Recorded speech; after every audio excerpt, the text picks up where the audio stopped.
नमस्कार, ज्ञान गोदाम चैनल में आप सबों का स्वागत है। चलिए जानते हैं आज संयुक्त राज्य अमेरिका के नौसैनिक बेस पर्ल हार्बर पर किए गए हमले के बारे में। आखिर ये हमला क्यों किया गया था और इस हमले के बाद अमेरिका ने क्या स्टेप उठाया था, इन तमाम बातों के बारे में जानने से पहले आपसे गुजारिश है कि हमारे चैनल को अवश्य सब्सक्राइब कर लें, ताकि इस तरह की और भी जानकारियां मैं आप तक लाता रहूं।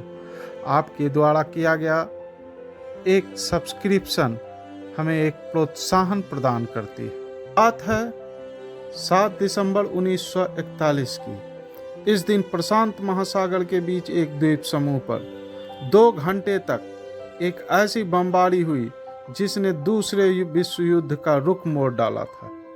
जापान की दृष्टिकोण से देखा जाए तो यह एक सुरक्षात्मक कार्य था, ताकि अमेरिकी प्रशांत टुकड़ी जापान के भावी योजनाओं में दखल न दे पाए। जापान दक्षिण पूर्व एशिया में यूके, नीदरलैंड तथा यूएस के अधिकृत क्षेत्रों पर सैनिक कार्रवाई करने की योजना बना रहा था।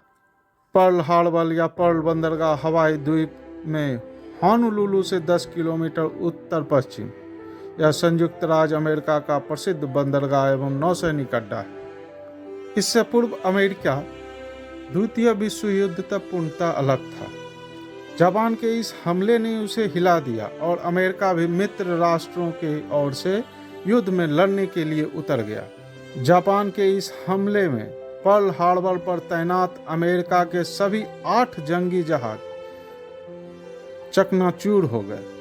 इनमें से 4 तो डूब भी गए थे। यह द्वितीय विश्व युद्ध में अमेरिकी जमीन पर पहला हमला माना जा सकता है। जापान के इस हमले से लगभग 2400 से ज़्यादा अमेरिकी जवान मारे गए थे और 19 जहाज, जिसमें 8 जंगी जहाज थे, पूरी तरह से नष्ट हो गए थे। इसके अलावे भी 328 अमेरिकी विमान भी या तो क्षतिग्रस्त हो गए थे या फिर पूरी तरह से नष्ट हो गए थे। जापान ने 1 घंटे और 15 मिनट तक पर्ल हार्बर पर बमबारी जारी रखी थी। हालांकि इस हमले में 100 से ज़्यादा जापानी सैनिक भी मारे गए थे। हालांकि ये हमला अमेरिका के लिए बेहद ही चौंकाने वाला था, क्योंकि उस दिन वाशिंगटन में जापानी प्रतिनिधियों की अमेरिकी विदेश मंत्री कॉर्डेल हॉल के साथ जापान पर लगे आर्थिक प्रतिबंधों को लेकर और उसे खत्म करने के लिए एक बातचीत होने वाली थी, या यूं समझे बातचीत चल रही थी। जापान ने इस हमले को 2 फेज में किया था।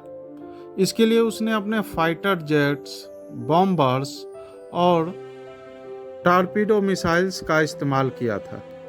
कमांडर मित्सुओ पुचिदा के नेतृत्व में 183 फाइटर जेट्स ने जापान के 6 जंगी जहाज़ों से उड़ानें भरी।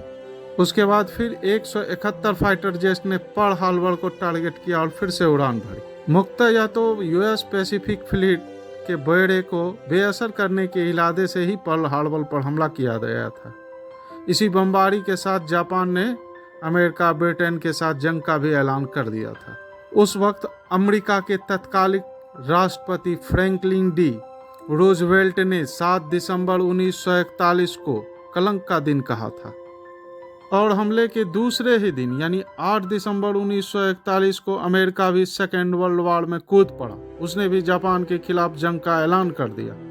जापान को इसका अंजाम आगे चलकर हिरोशिमा और नागासाकी पर एटम बम अटैक के रूप में भुगतना पड़ा था। हम कह सकते हैं कि अगर यह हमला ना हुआ होता तो शायद दुनिया आज परमाणु हमले को ठीक से जान नहीं पाता। इसी हमले के बाद अमेरिका ने हिरोशिमा और नागासाकी पर परमाणु बम का हमला किया, जिसमें हजारों की संख्या में जानें चली गई। या यूं कहें कि पहली बार इतिहास में परमाणु बम का इस्तेमाल इसी हमले के कारण किया गया था। अगर आप सबों को यह जानकारी अच्छी लगी हो तो हमारे चैनल को अवश्य सब्सक्राइब करें, ताकि इसी तरह की और भी जानकारियां मैं आप तक लाता रहूं। धन्यवाद।